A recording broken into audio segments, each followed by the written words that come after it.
Hello again, everybody. It's Brian Allee-Walsh with NewOrleans.com. It's Sunday evening after a thoroughly, totally dominating performance by the New Orleans Saints at Bank of America Stadium in Charlotte, North Carolina. The Saints owned the Carolina Panthers lock, stock, and barrel this afternoon in every phase of the game. It's certainly the most complete victory of the season, and it comes on the heels of a very impressive win in prime time a week ago against the Pittsburgh Steelers. So the Saints are now 6-3 going into the bye week. The one bad news about today's situation is that the Falcons survived a good game against Tampa Bay at the Georgia Dome.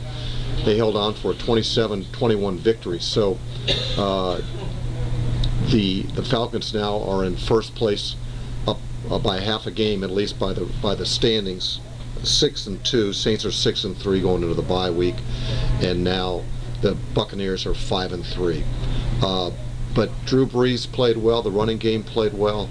Defense played outstanding. Again, they held the Panthers to less than 200 yards.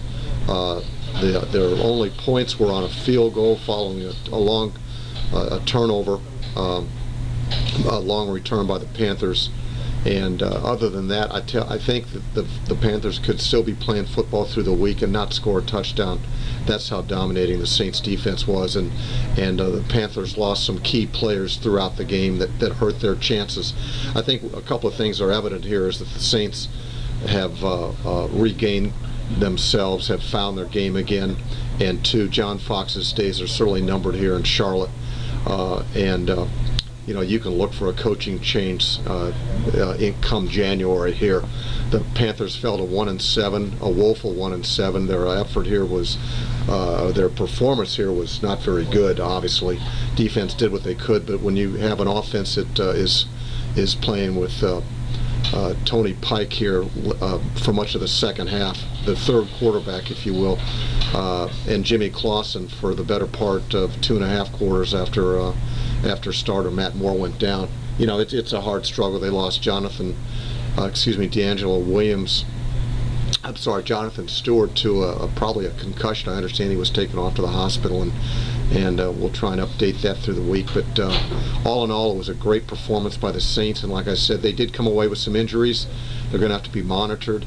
Jeremy Shockey, Chris Ivory, Malcolm Jenkins, Darren Sharper, Stanley Arnu, to name a few, and so we'll monitor those throughout the week. But it's a good performance, good win, and the Saints now going to the bye week, trying to rest up and get ready for Seattle on November the 21st at the Superdome.